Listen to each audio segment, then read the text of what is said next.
Hello. So yeah, it just went kind of wanted to tell you a little bit more about my story. Okay. So it turns out that a woman was murdered in that house by her husband. And so my grandmother's theory is Melissa, my friend I would play with in the attic. She thinks that it was the lady like protecting me from the husband. Interesting. Yeah, that was my granny's thoughts on it. But like, I just thought it was this woman that lived up in my grandmother's attic. Like, I was like four, maybe not even four, more like 3 years old. And it was just my friend. I would just go play with her, and she would like run her fingers through my hair and stuff, and like play with my curls while I was just sitting there playing Barbies. Wow. Yeah, and nobody That else is. could ever see her. Like my grandparents couldn't see her, my mom couldn't see her. Like even my older sister thought I was crazy because she couldn't see her either. Wow. That's pretty amazing. But yeah, it was. Stuff like that, that's the kind of stuff that really gets me pumped about the paranormal. And I'm like, this stuff is so real. Like, Oh it's yeah, oh crazy. yeah. To this day, when people tell me ghosts and spirits don't exist, I'm like, let me tell you something. Why don't you take a listen to this and then tell me what you think? Yeah. But yeah, but at night, you would like hear her screaming, like a blood curdling scream at night. But during the day, she was just right there with me, protecting me. But at night, there were just these horrible screams that would come from the attic. Wow. Yeah,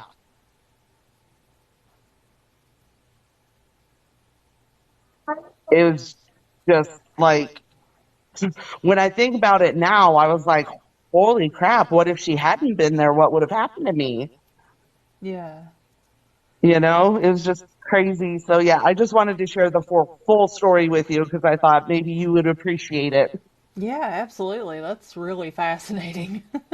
Yeah, it was awesome. Like when I was a kid, it was awesome, and then as an adult, I started looking back, and I'm like, "Holy crap, that was a ghost!"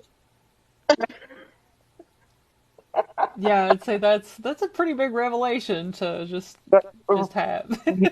yeah, it really was. But yeah, I just definitely just wanted to hop in here real quick and just share that with you.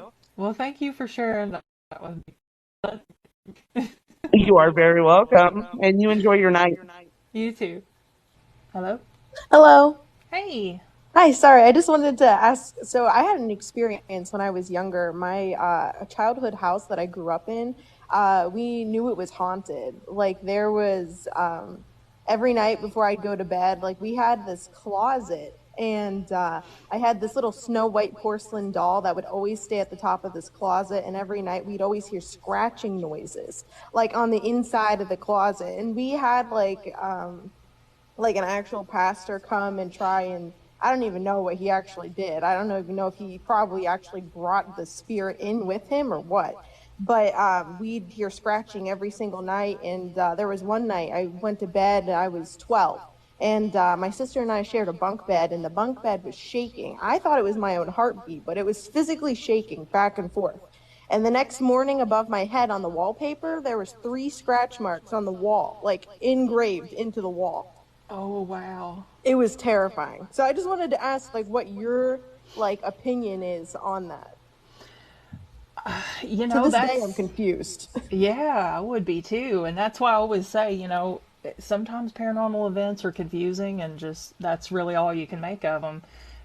That's physical evidence is always good, first of all, when it comes to paranormal stuff.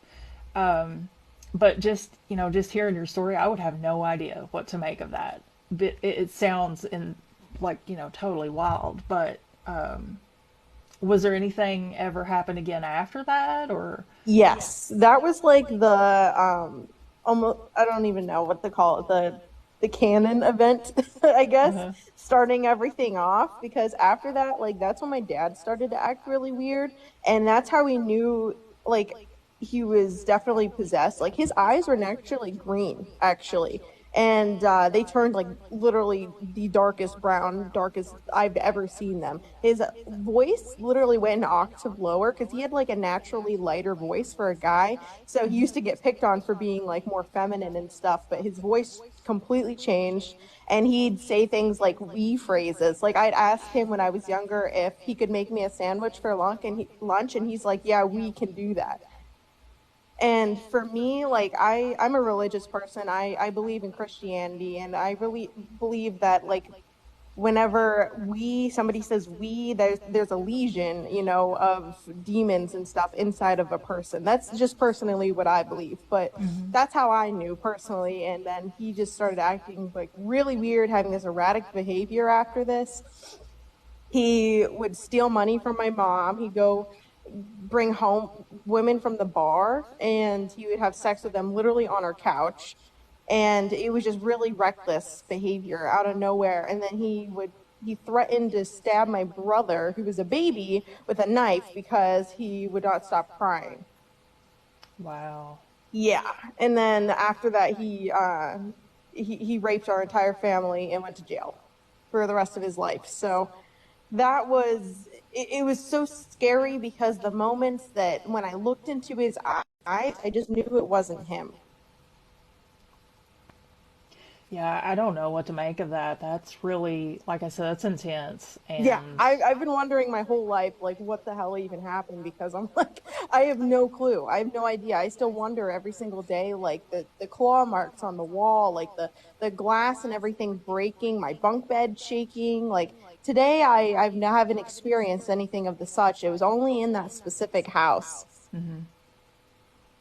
yeah, I mean, sometimes, according to popular paranormal belief, like some places are haunted, some places have energy, some places have history, some places have, just negativity or high strangeness in general. So I, I'm I'm at a loss for words. I'm speechless for this That's one. okay. That's all Yeah. right. The house that I lived in, there was like three of them connected. There was like actually a basement underneath that had a passageway that connected all three of these houses. It was like a little mini development, and it prior in like the 1970s was an Indian reservation.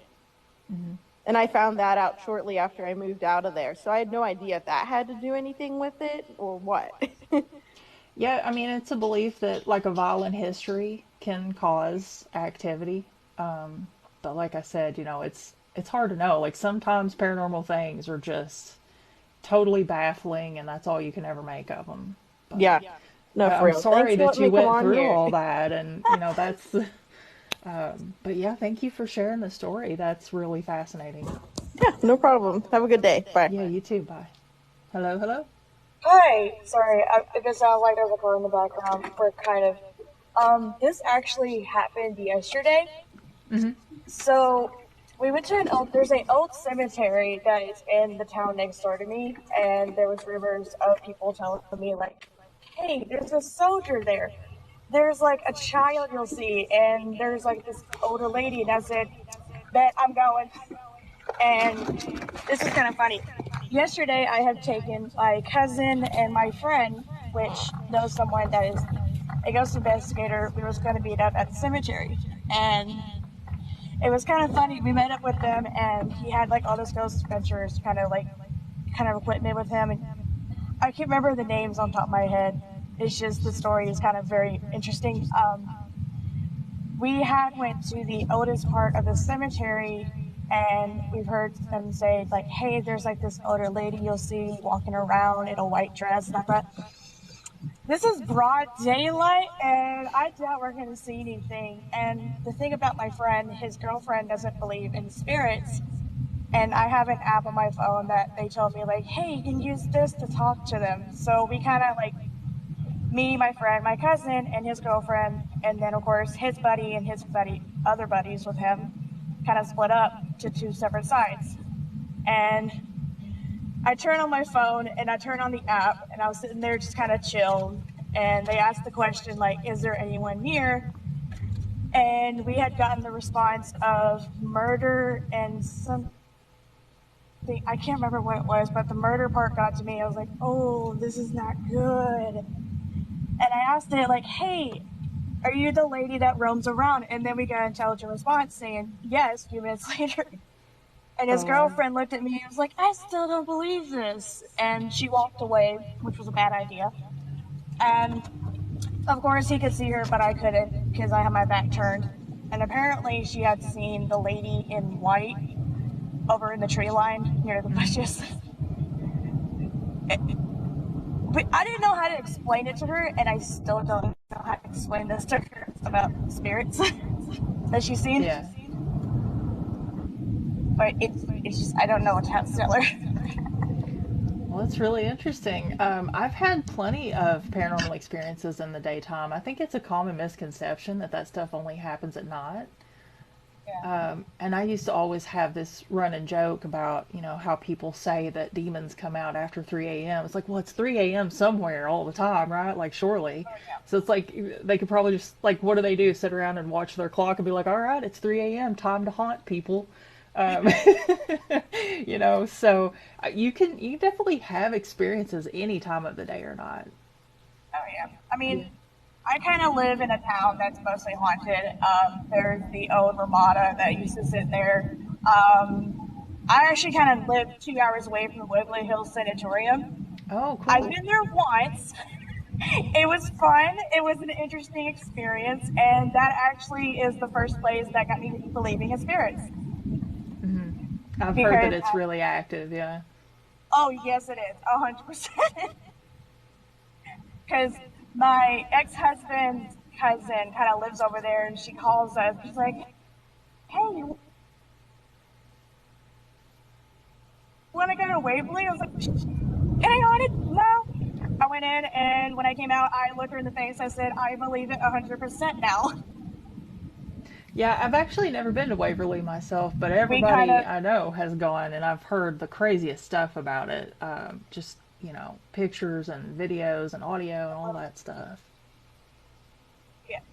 And we have a medium in our friend group that I actually kind of took with us to the Waverly Hills. And we was in the floor. I can't remember which one it was. My brain is still kind of just iffy from last night, trying to figure out what we're doing today. Because apparently, I got saying, "Hey, let's go back to the cemetery." I said, "Let me figure this out first." And what happened was we were on the floor with a little boy that moves a ball. I was not a believer at that point, and she looked me in the face. She said, sit right here and watch this ball.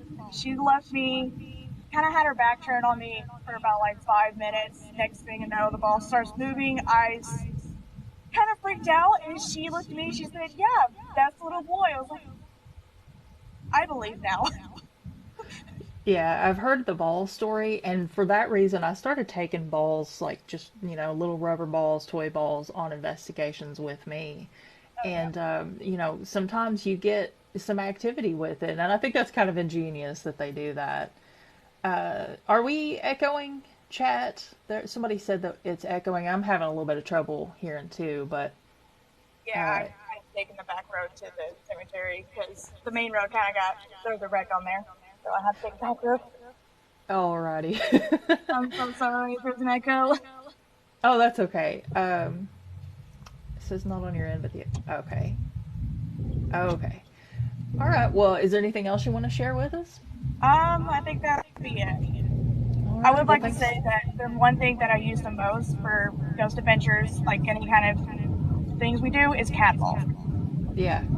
Yeah, They that's a work. good idea. But yeah, that's kind of all that and I did have the question of what's another thing that you could use when you go out to like cemeteries that are haunted, like something I could use for get more communication. Um, you've got like pendulums, dowsing rods. Some people might take like a spirit board with them. I don't know.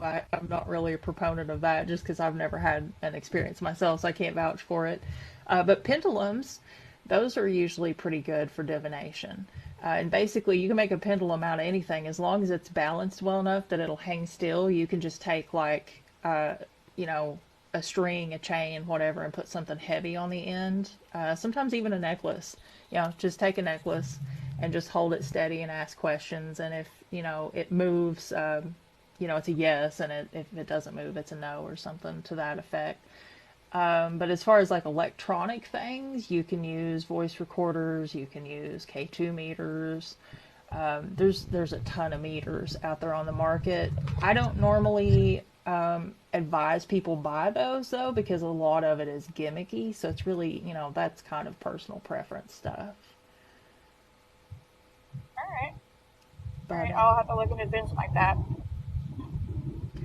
Alrighty. Well, thanks for coming up and sharing your story with us. Hello, hello. Hello, I don't know if y'all can see me. Oh, you're cutting out a little bit. Sorry, it's my connection. Alright, can you see me? Yeah. Alright, so mine's really weird. Now, I worked warehouse for almost 20 years.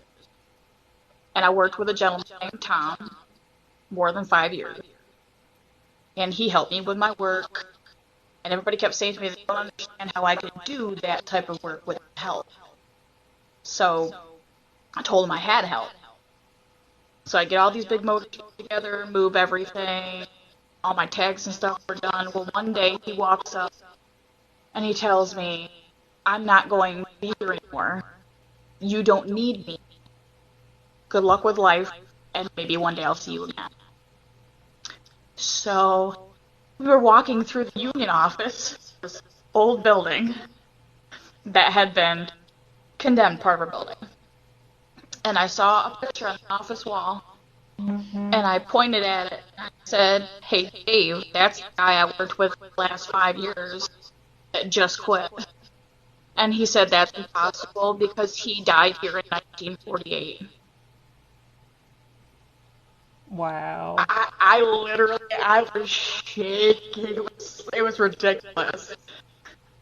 Oh my But it God. was like, What did that feel like in the moment hearing that? Because I don't know how I would have even reacted to that. I mean, I went research to make sure I knew I was gone, and I spoke with his daughter, and she said, yeah, she goes, my dad passed away in 48 in an accident in the building. So he was literally helping me and protecting me. It was insane. I'm still getting chills talking about it. Yeah, that is crazy. Wow. Holy cow. There was one other one in that building, but that one was quite scary. Yeah. Same part of the building, putting tags on a rack. All of a sudden I felt something grab my ankle. And then next thing I know, I'm about 30 feet to the left on the ground, somebody picking me up. And you can see where I landed. And they're like, where have you been? Because you've been gone for the past 20 minutes. I didn't know. Sorry. I literally didn't know what to tell them. It was terrifying. I didn't go back in Holy cow. like Where is 3 this years. building? I've got to It's go to this. yeah, it's the old GE Phillips plant in Seneca Falls, New York. Oh It's my now God. known as either HP Noy or Seneca Specialty. But yeah, that one was scary. I didn't go back down there for 3 years. But well, thanks for letting me come up. I just had to tell you guys because that building is like Yeah. Absolutely. Thanks for telling us that. That one may take the cake. it was terrifying, and the first one was very interesting. But I remember specifically shaking that man's hand, having him help me move things, talking to him every morning, before he left at the end of the day. I even watched him go out and get his truck, and this Wow. guy currently had been gone.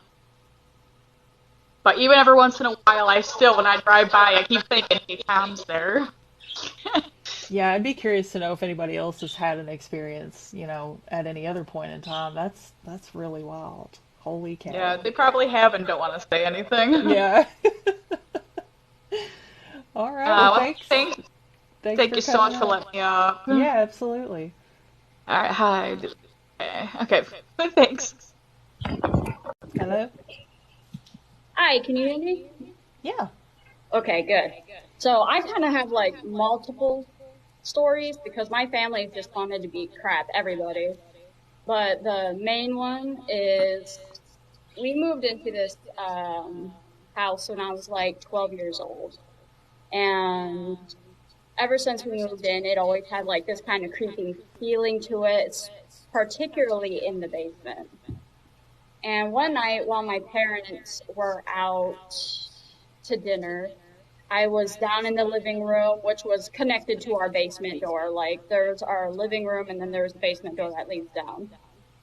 And from the corner of my eye, I could see like this. Have you ever seen Harry Potter? Maybe the first one a really long time ago? Okay. Because it was one of those Demeter things, like, like the weird, creepy cloak type figure with like the long fingers. Something that looked like that, but a little bit thicker, was like slowly making its way around the corner, going down to the basement. And I saw it for like a solid 5 seconds, like a solid 5 Mississippis.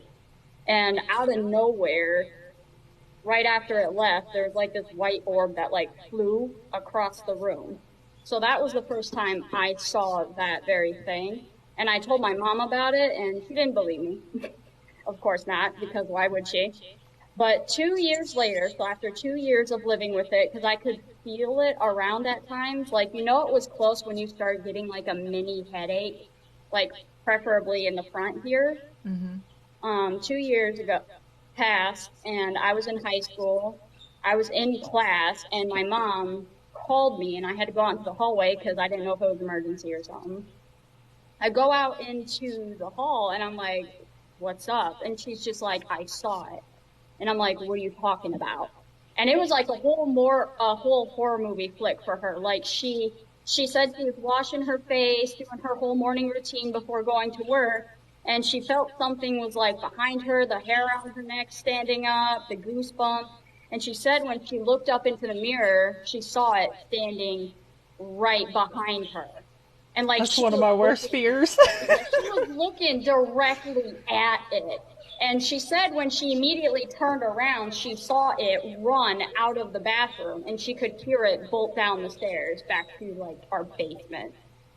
So she's freaked out, and time goes by. We figure out how to potentially banish this thing from the home.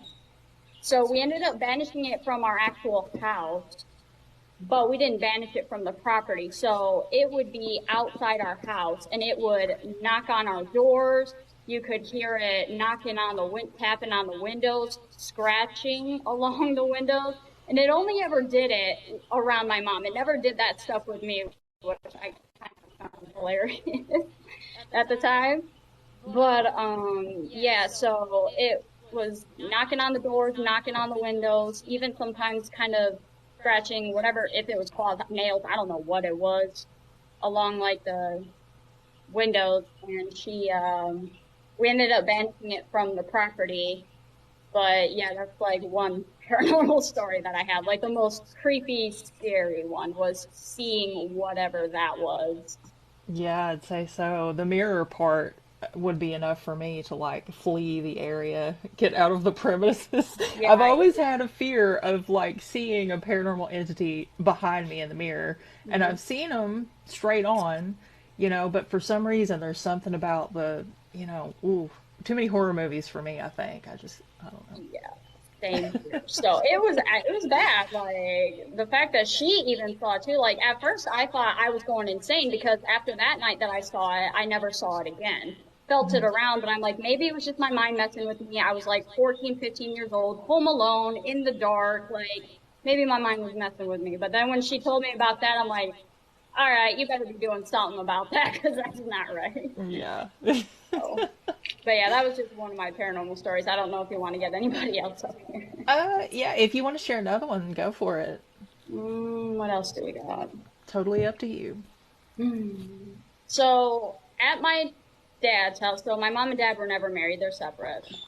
So at my dad's house, it was owned by my stepmom's like great grandparents, and when they passed, she took the house, like when she got older. And my room, my sister, my stepbrother, and I's room was up in the attic because there wasn't really many room downstairs for the three of us. So my dad built our rooms up in the attic. And one day, my sister, stepbrother, and sister's cousin was over. We were all downstairs in the living room, hanging out, chilling. I had to go upstairs for something because I wanted to brush my hair out up there because this was when I had long hair, not anymore.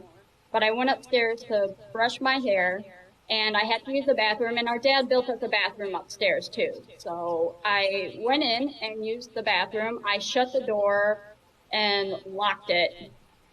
And as I was using the bathroom, I hear footsteps going across the door.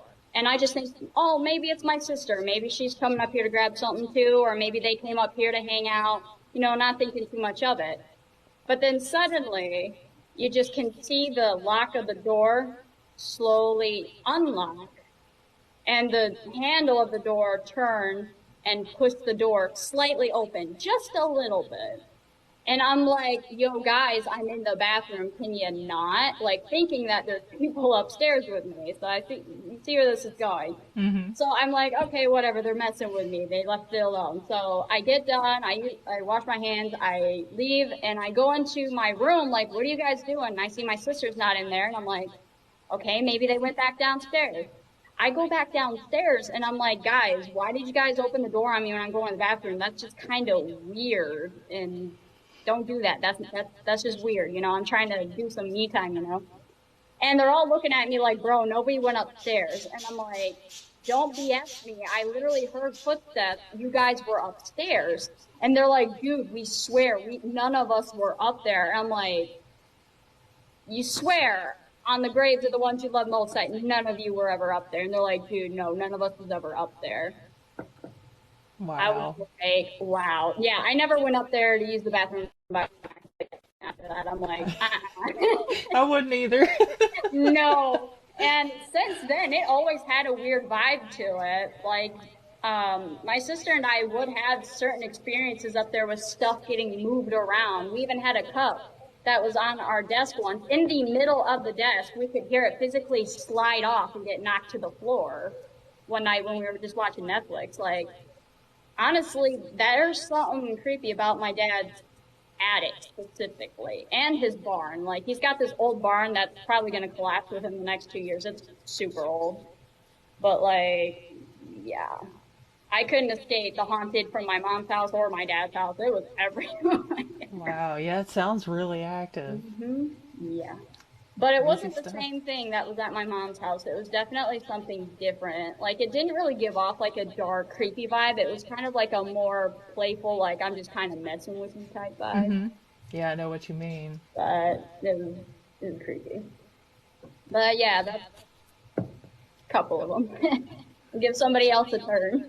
Alrighty, well, thank you for coming up and sharing that. It's really, really cool. Thank you for having me. Thanks. Hi. Hey. All right, I have commented this, but I want to see if anyone else has had a similar experience. My husband and I, back in 2010, were traveling to Ohio, and the way that we go is like Route 2, Route 7, and hop on 23, and then go up through south of Columbus. And it was the night that there was a lot of flood, like everything was flooded. And we had to like even go alternate routes like through downtown like Olive Hill, because down Olive Hill was completely underwater. Tyler's, all the apartments, all of it was underwater. And coming down Bethel Hill and starting around those hairpin turns, and there was so much debris that had washed off of the hill that we saw a werewolf, for lack of a better word. We were going maybe about 25 miles an hour, you say, because there were tree branches and so much stuff all over the road that whatever it was crawled up the right side of the road, the embankment, because it's like a real deep fall off right there, and crossed in front of us. And by this time, I had like completely hit the brakes. And it walked so slow in front of us and then started to go up the other side of the road. And it just like turned and looked at us like it had full knowledge of who we were, like what we were doing. Like it was thinking. And we turned around and like we went all the way down to the bottom of the hill where there's like a little house. And we were like, turn around and go back. What did you see? And he's like, no, what did you see? And I was like, Donnie, no, what did you see? Because we saw its face. It had like human hands because as it was crawling, it was like digging its fingers like into the embankment to climb up the other side. Mm-hmm. And neither of us can remember what its tail looked like. And it had like long, white, silverish fur. And I kept thinking it looks like the fur. I was a dog groomer, and I kept thinking it looks like a sheepdog, but like that's the way that its fur looked. Never seen anything like that in my life. Yeah, ghosts, things that go bump in the night, other paranormal things. I've never seen a creature until that moment, and then I was like absolutely gobsmacked. We just stared at each other. Drove back to like see if we could mistake it, anything. No, but this thing was huge. It was bigger than my cobalt. It was, how big would you say it was? Probably like 10 feet at the shoulders. Like it was humongous. This thing was ridiculously huge. And I told my sister and she's like, oh, haha, it probably needs a haircut, joking around because I was a dog groomer. And I'm like, this thing, it like had us terrified. We avoided Route 2 for years. Like we would go 64 to 77 to go home. How like, she feel about telling people about Bigfoot? Yeah, we felt absolutely insane telling people. They were like, yeah, right, you're crazy. No, like nobody believed us. We felt. But I could tell. Yeah, it had hands, human like, hands. Its hand goes up in the air, its snout, it's everything. Everything. And we Googled it like about, 5 years later? Yeah. Someone's like, did you Google it? And there were a few stories, and people around Cave Run Lake had seen it, but it didn't look this menacing. I don't know, can you see this?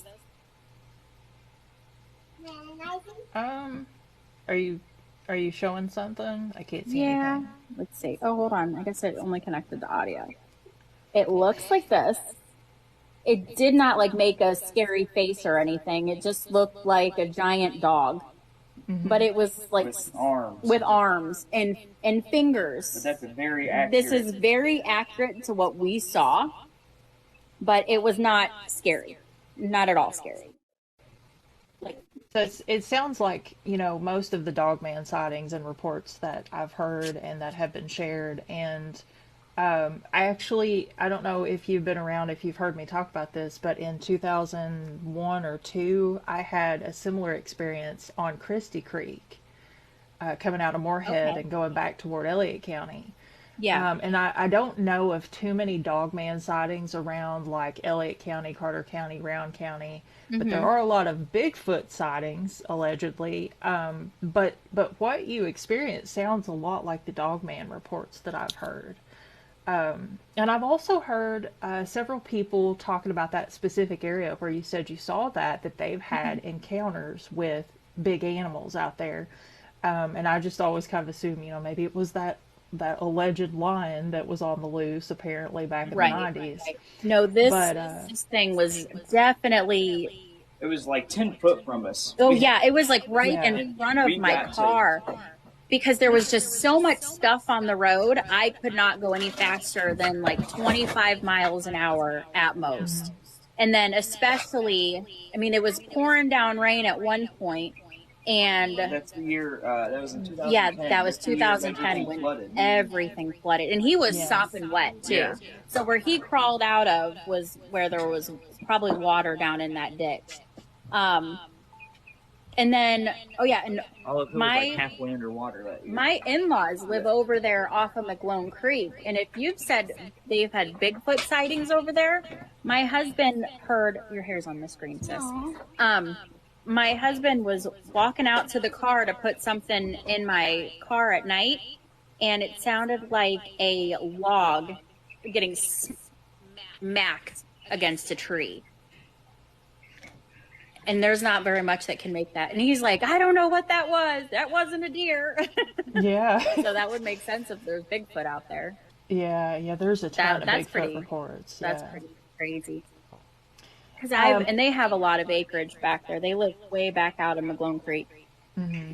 Yeah, I think that's why there is appeal in eastern Kentucky to, potentially these types of creatures, is because there's plenty of places to hide. Plenty of resources too, deer and streams and water. Absolutely. I would and back where they are, if they're you've about never 3 heard, miles. Are you familiar with Dogman encounters on YouTube? No, I'm going to look it up now, though. Yeah, check out Dogman Encounters with Vic. Vic is the host. He has a plethora of videos of encounters from witnesses. And I think if you, just pick one that sounds interesting and check it out, you will hear very similar accounts to what it is that you experienced.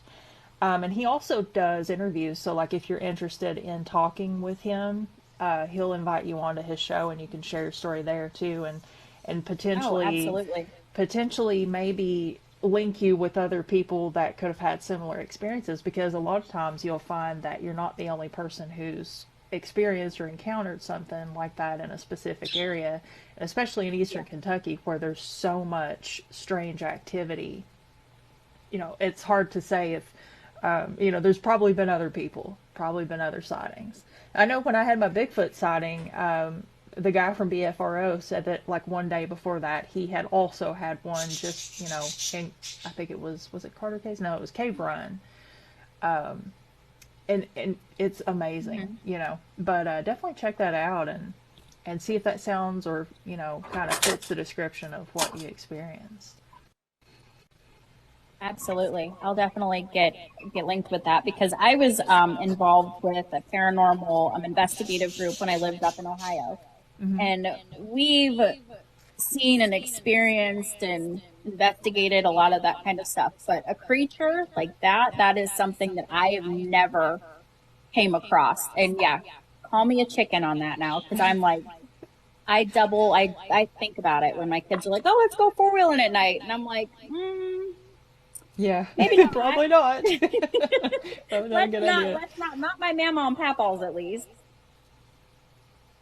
Yeah. Well, that is, I always think about that experience I had, and I've kind of waffled back and forth, like, was it a dogman? Was it an escaped pet alligator? What did I see? We hit the thing that I saw. We hit it with all 4 tires in a Mustang, and it lived to disappear. And if you're familiar at all with Christie Creek coming out of Moorhead and, like, going towards Elliott County, it's in that straight stretch where there's, like, a big brick house and there's a big, the creek widens and there's a hill. So this thing, when we hit it, it was able to get up and take off and completely vanish up the side of that hill, which is a very steep hill, which is impressive, because we did double around and come back and it was gone. So, so who knows what's out there in the mountains. But thank you for coming up and sharing that. It's really fascinating, and definitely check out Dogman Encounters. Definitely. I'll go check that out. Thank you. Thanks. Hi. Can you hear me okay? Yeah. Hi. I'm going to just be quick with it, because I know there's a lot of people in here, and I want to give so I just wanted to share my first experience, and now that I'm older, I understand a lot. I call myself a healer right now. And I currently, am embracing my path with working with spirits, etc. But basically what happened, and it was one of my first experiences with, I guess I'd say this is a paranormal one. It was in the middle of the night. I was really young, and it was late in the night. I woke up, and I heard my brother, his cry, and he was crying. And it sounded like our cat was meowing, like it was, like, upset or scared. And I'm here, just keep in mind when I'm telling this, I'm hearing this the whole time. And I went to go check on him, I turn on the light, and he's right in front of me, but he's asleep, and I'm still hearing it. And I went to my mom because I'll kind of explain after, but I went to my mom and I told her what was happening, and she's like, well, I don't hear it. And I was like, so I was terrified. I was so scared. And she's like, you can come in the bed. And she let me lay there for 5 minutes, back in the day. Like, I don't know, parents weren't just around. And told me that I needed to go, like, after 5 minutes, and I'm still hearing it. I have no idea, like, what I'm doing here. I was so scared. Anyway, so I was told to go back to my room and turn on the radio. So I did, and I fell asleep and it was specific, like my brother crying and a cat meowing, and we had other instances, but yeah, I fell asleep to that. And then we've had a lot of crazy things. Again, I don't want to take up, there's lots of different stories I could tell, but this one I think is the biggest impact it has on my abilities, the clairs. I'm clairaudient, and just recently in the last couple of years, having some spiritual awakenings, have found I have multiple clairs and abilities. And it's in these moments when we're so young that we go to our parents and not get that support. Like, when I tell you I was terrified, my mom didn't show, she just made me always brush it off, and I want to say this house, I feel like something was born there, as far as like a lesser demon, I would call it.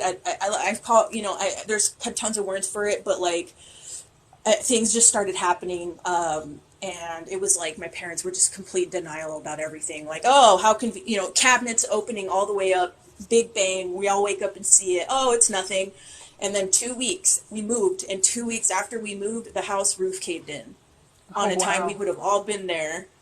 And it was, to this day, I still want to know more. I'm very interested about, because I'm still living in the same area. It's actually, I've always lived like within driving distance of that home, and I'm interested on doing some research. A lot of it, I feel, was the abuse. Like, my mom was very abusive, and I feel like she created something. I've been told this in readings, that I have something that is attached to me that was created. It likes to watch me sleep, and now I'm learning about, how to heal and face my shadow self and everything. But I just wanted to share this because I heard from other people that this has happened to them too. And it's more of the crying, not necessarily it being specifically my brother, but the crying. And finding out I'm not alone was, it was very, validating, being able to validate my experience, because, and the one thing I would suggest for anybody here, please just support them. Even if you don't believe it, say, oh, okay, well, you can stay with me in bed all night. That's what I wish my mom would have done, and I think the number one thing is, if we can support our kids, even if we don't believe in the paranormal, extraterrestrial, the cryptid, I don't know if I say that right, but is just, especially now with the new wave of children coming in, is to be just open-minded and know that it's very real. And it might not feel real to you, but if you can just be there and support your kids, that's all I needed. And that instance in itself shut me and blocked me from my abilities for so long, and still had stuff happen, but like, again, I wasn't supported. Nobody believed me. I felt like I was crazy, and here I am now. And I just wanted to share that with everyone, because, like, I heard that other people have experienced the crying thing, hearing crying, and it's like unsettling. It's very disturbing. Yeah. So yeah, definitely. I mean, that would be unsettling for anybody, especially a child. So. Yeah, and I agree. You should always be supportive of people when they, experience something. So many people say to me, I told everybody, but they all said I was crazy and didn't believe me, And I hear that so much, and it's like, even like you said, even if you don't believe it, it's okay to be like, I hear you and you're valid. Exactly. So So that would definitely. So I appreciate you letting me come up in the box. I see there's other people saying that they had some like experience like that. The one thing I want to say, there's a difference when you wake up and you hear a loud bang though. That's when you're astral projecting. So I've recently discovered that as well. So, but that again, it was the sound of my brain, with the sound of a cat, like it was like pissed off or scared, and it just didn't stop. I fell asleep to that, and again, the thing that I think is the biggest about it, but I guess it had to happen, was that it was completely dismissed, and again, not supported by my parents. So right. please support your kids, especially the new wave of kids coming in, like even the ones that are barely turning 18 right now. They're very open to what some are very closed to, and this instance closed me up and created a Right. lot of blockages for my healing. So Yeah.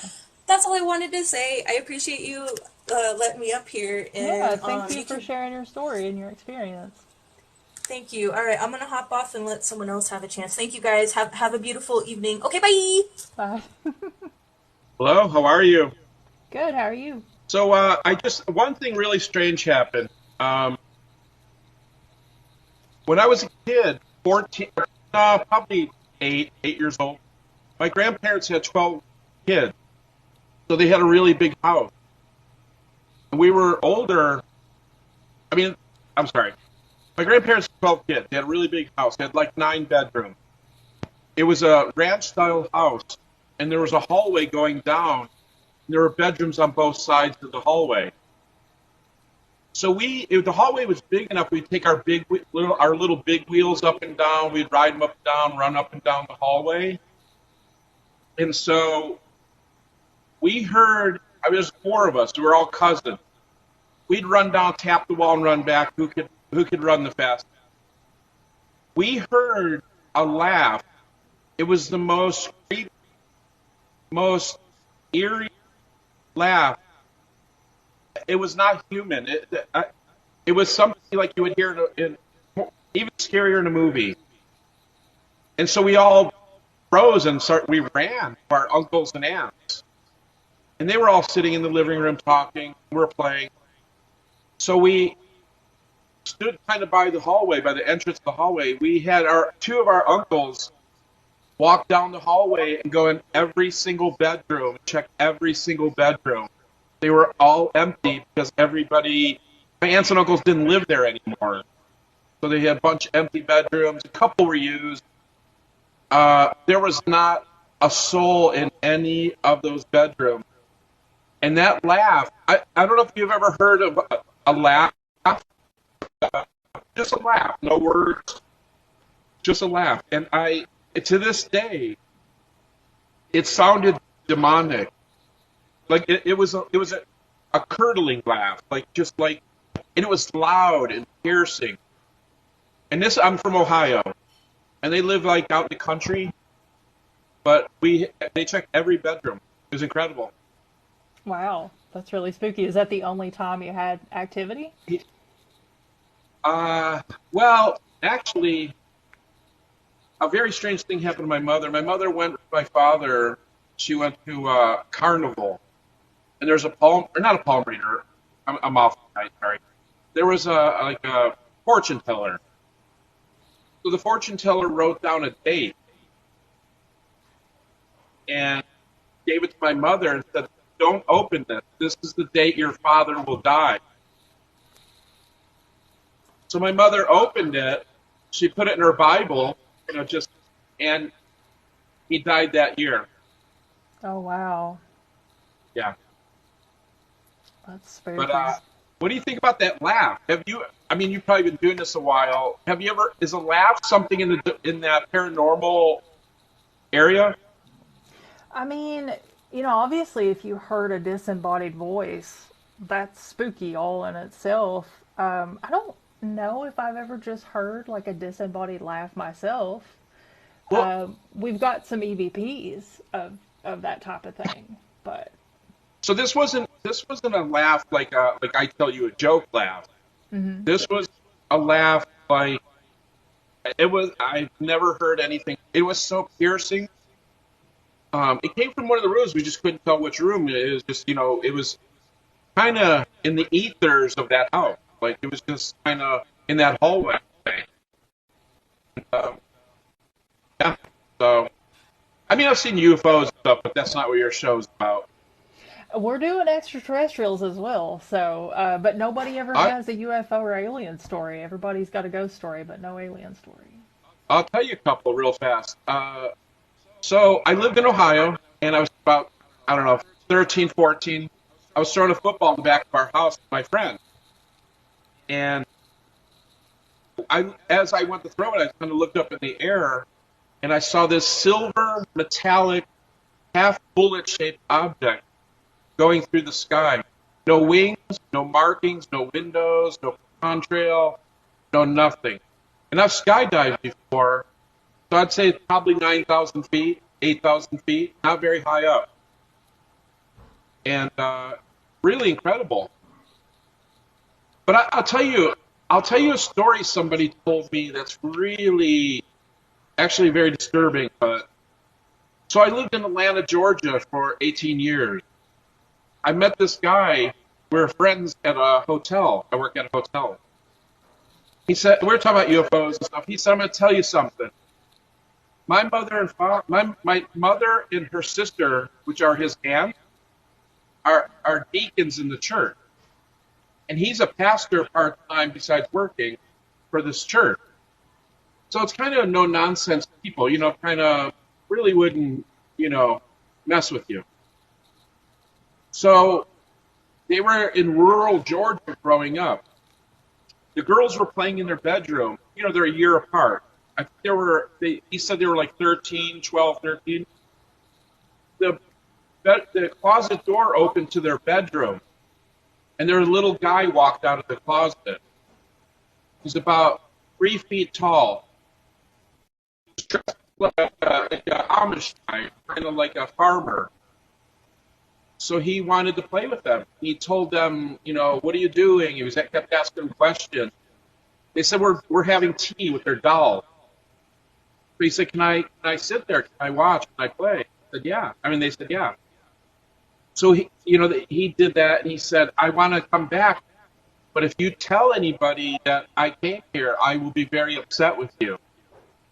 And so they never told anybody. He came back, not every night, but he came back frequently. So then he kind of stopped coming. So flash forward, so I think they're 17, 18, maybe 19. The parents are selling the house. So they have to have somebody come and do due diligence on the house, check it. The inspector said everything looks pretty good, but there is one odd thing.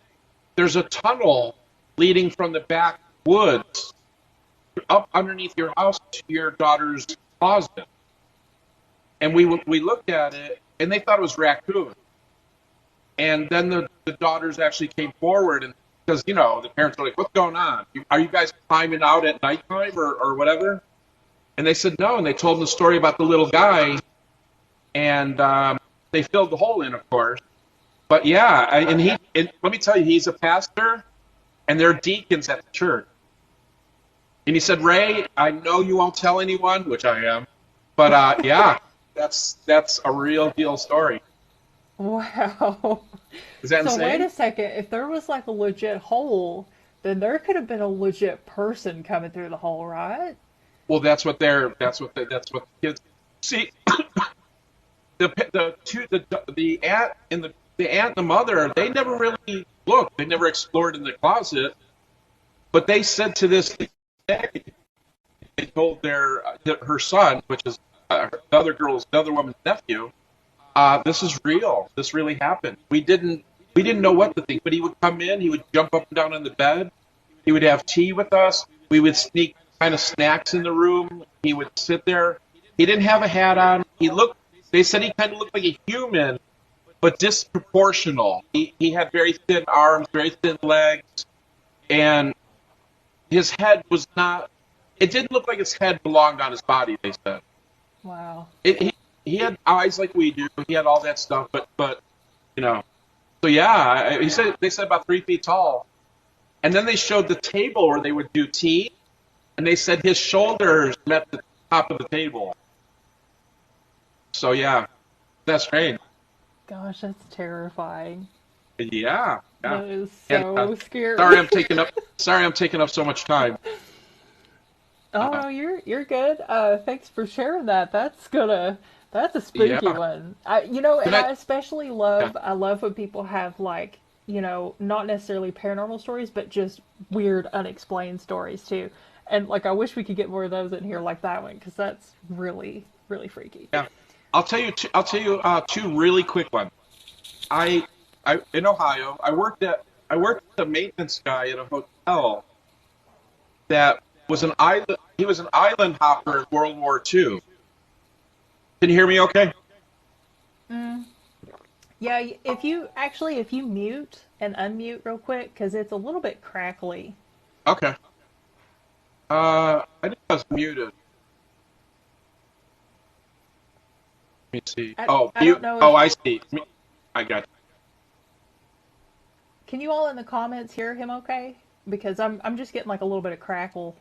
But nobody mentioned it. So I didn't know if it was just on my end. I did that. It could be my earbuds. Is that better? I think so. So I worked at a hotel in Ohio, and I worked with a maintenance guy. He was in World War II. He was an island hopper in like Iwo Jima, or all those islands, Iwo Jima and stuff. And so we're talking about UFOs, because I like talking about that. And he goes, "I'm going to tell you something." Again, another no nonsense guy. Was in World War II. Had a lot of people, a lot of severe things. He said, I was night fishing in Lake Erie with 3 other guys on a boat 5 miles from the shore of Lake Erie. About another 3 miles from their boat further out, they saw an orange orb come out of the water and just jet up into the air. And, there's people in our lives, when they tell you something, you don't even need to question. You know those type of people? Mm-hmm. Yeah.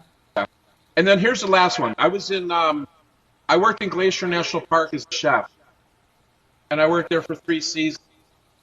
And talk about dark.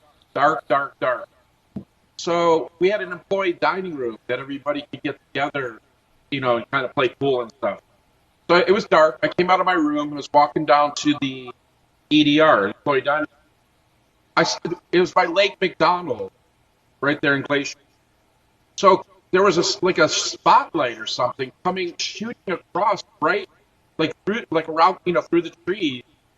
And it was like a spotlight, there was a crash on the water, or there was a rescue mission. I was like, what in the heck is that? So I stared. I was mesmerized. It was a light, like, you ever see a helicopter looking for something? Mm-hmm. Yeah. Yeah. That. So I'm looking for about 5 minutes, and then I go in. I tell everybody, hey, I think there's something out there. So the security guard for the hotel walks with me. He goes, I'll walk down to the lake with you. I said, all right. We're walking down. We're looking at the light. We get close to Lake McDonald, Glacier National Park. We get to the shore, and the light is about, I don't know, it looked like it was about 200 feet above the mountain range. And so it was stationary light. It was like a beam. It wasn't a laser beam, but the lake is about 1.5 miles across. So the light actually shone across the lake right to our feet. It wasn't fixed on us, because if you moved to your right, you would still see. But my point is, it was a solid light across the lake. Mm-hmm. So we looked and we took some pictures and looked. It didn't move or anything.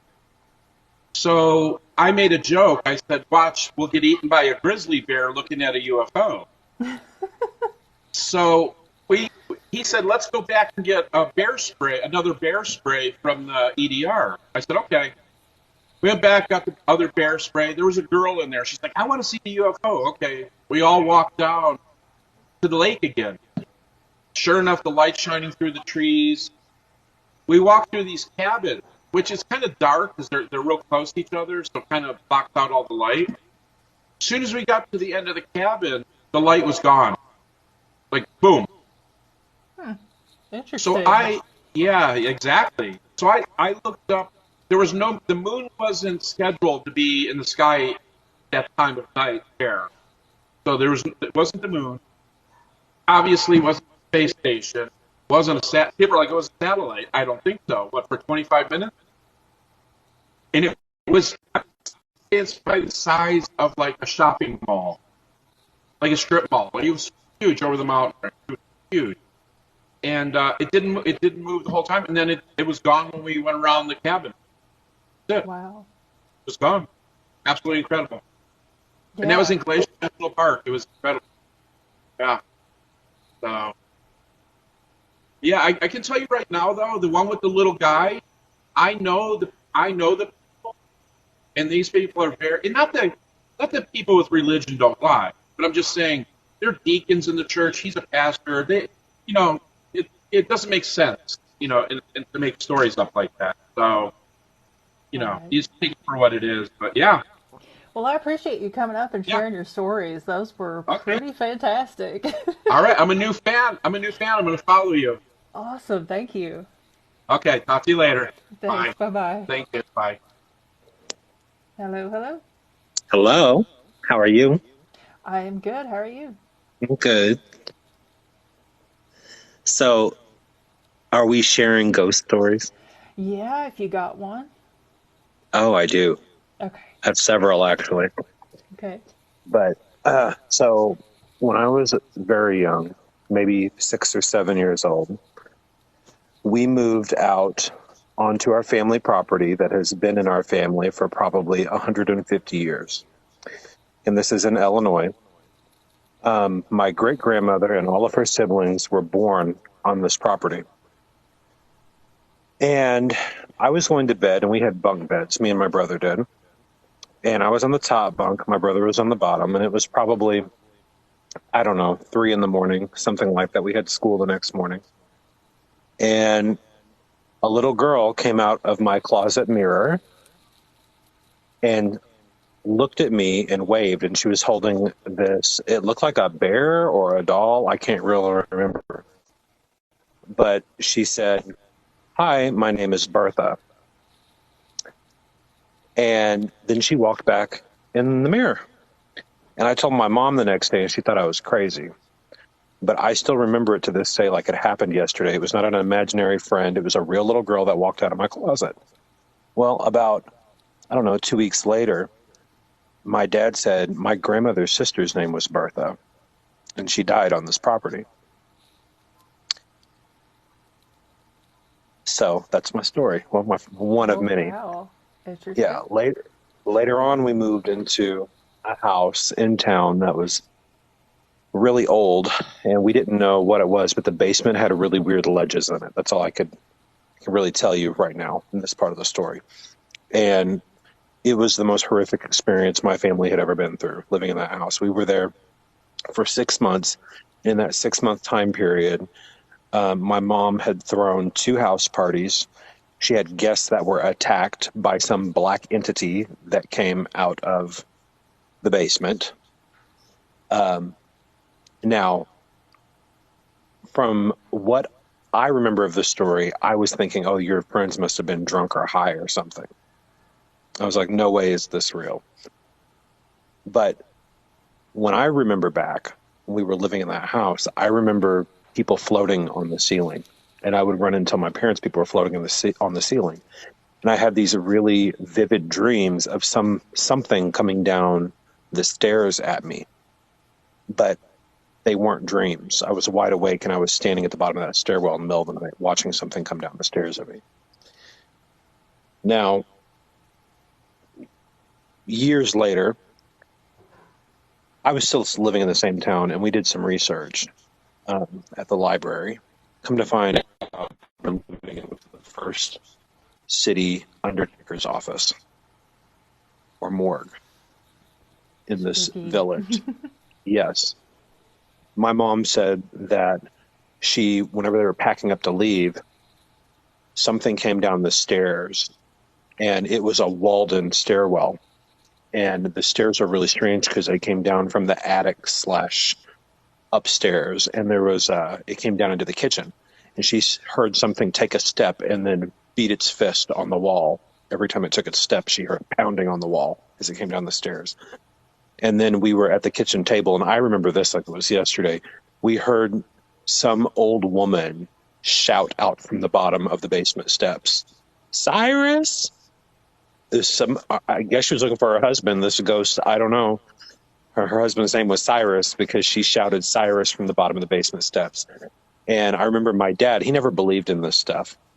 But it was years later, when I was in high school, he said that he had remembered that him and mom were laying on the bed, not like on the bed the right way, but like across the bed. And they were paying bills. Like they had all their bills out, their checkbooks, and they were getting everything ready to pay the bills for that month. And him and mom both felt a pair of fingernails run up the bottom of their feet. Oh my God. Yes, I'm not joking you. Wow. When they were living in that house. And also, I know someone who moved in that house in 2007, and by this time I was in my early 20s. And I went over to visit them, and I was really apprehensive before going in the house. And I asked them when they moved in, "Is this house still haunted?" And my friend was like, a little bit, but it's not like it was whenever you guys lived here. And I was like, "What do you mean it's not like that?" He was like, we don't see apparitions and fingernails on the back of feet, and it's not that crazy anymore. And I was like, "Well, what do you see?" And as soon as the words came out of my mouth, I'm not shitting you, crapping you. Sorry, we're on live. I was sitting on the couch, and I looked to my left, and the cabinet door swung wide open in the kitchen by the basement door. And I shot up off that couch, and I said, my friend's name is Joey. I said, "Joey, I got to go." And he was like, "What?" I said, "Man, I got to go." I said, "Good luck." I said, "I'll see you later. You can come over to my house next time, but I am not sitting one more moment in this house," because it just brought back a lot of really scary memories from my childhood. Mm-hmm. I'd say. But the house that I saw my great aunt come out of the closet in, I live in that house right now, and my dad passed away in this house. And shortly after my father passed away in 2015, he'd only been dead for 2 weeks. Me and my brother and my brother's best friend were standing in the kitchen cooking, and we were talking about my dad, and then we heard his voice mumbling through the other side of the wall from his bedroom. And like we all just stood there with our hair standing up on end. And I looked at my brother and I was like, "Did you hear that?" And he was like, "Oh, yeah." And it was about a week later, I saw my dad standing in the kitchen. And mind you, I'm not a child. I am a 28-year-old man at this point. And I see my father standing in the kitchen staring at me. And I knew it was him because I saw the reflection off of his glasses. My dad had really thick glasses. He was basically blind in one eye. He could barely see. And it was the reflection of his glasses. So I don't know how he still had his glasses on the other side of the veil, but he did. And he stared at me, and he just slowly walked into the other room. And at the time, it really scared me because it didn't look like him. The best way I can put it is my dad looked like a cardboard cutout of himself. He was almost 2D. I couldn't see through him. Mm-hmm. And the light from the window hit his body and his face in a very bizarre way. It didn't hit his flesh like it would on you or I if we were standing in moonlight from outside. It hit him in a way to almost like it was very ethereal. That's the best way I can word it. It didn't look real. He looked like a cardboard cutout of himself. And at the time, it terrified me because I almost didn't recognize him because of that. Yeah. But years later, I look back on it and I realized that was just him letting me know. And that voice we heard, he was letting us know that, me and my brother, that he's okay. We can move on. Because before he died, he told the nurse at the hospital, he was dying of cancer. He told the nurse about the day before he died, one of the last things he said was, "I can't go anywhere because my boys are too young. They're not ready. They're not ready." And he kept saying that over and over. And my brother was very young. My brother was only 19 at the time when he died. And we have experienced little things like that in the house, but nothing really big. I know my fiance woke up in the middle of the night and said that he heard clapping in the bathroom, like hands clapping. And this was just 3 weeks ago, but I didn't hear it. But he was pale as a ghost, and the skin was like his hair was standing up on his arm. So I know he heard something like that. But he said, I heard clapping, like someone was like an applause from one person in the bathroom, like they were happy about something and clapping, and it really scared the dog mess out of him. Those are my stories. Pretty amazing stories. Pretty good. Thanks. All right. Well, thank you for coming up and sharing those. Are you a medium or? Me? Yes. No. No, I'm just a ghost hunter and, someone who researches the paranormal and looks for answers, I suppose. I don't know. Out of everything I've told you, I don't really know what I experienced. And I think that we tell ourselves stories after seeing stuff like that. Like I tried to rationalize almost everything I've seen, but I'm going to be honest with you. I just can't rationalize seeing my father standing in a kitchen, and I know I'm not crazy, and I wasn't grieving. I wasn't sad or depressed or upset at the time. I was just walking from the bathroom to the bedroom and saw him standing in the kitchen. Mm-hmm. I know exactly what you mean. Yeah.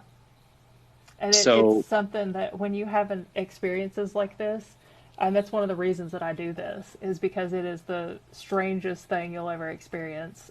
People who don't believe in this stuff can become believers in like a minute. And who knows what it is? I mean, we'll probably never know, I guess, but there is something to it. It does happen. Is it, spiritual, paranormal? Is it, I don't know. Who knows what it is, but it definitely does happen, so I know exactly what you mean. You know what's ironic about that? My dad didn't even believe in ghosts. He said everything he ever saw, he rationalized it away. He said that he didn't believe in this type of stuff. Mm-hmm. But the closer he got to death, the more he started actually seeing them. He saw his brother, who passed away in 1999, standing by his hospital bed 2 days before he died. He saw my grandmother in his bedroom about 3 months before he died. So it was like the closer he got to passing, he started seeing people that died years ago in the house, in the hospital room.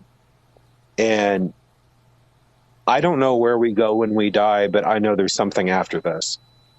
There has to be. Yeah. Or I'm just crazy. One of the two. Well, you've got some good paranormal stories either way, so. Exactly. Well, thank you for having me on. I just wanted to share that with you. Yeah, thank you so much for telling us about that. Those were good ones. You're very welcome. Have a good one. Bye-bye. You too.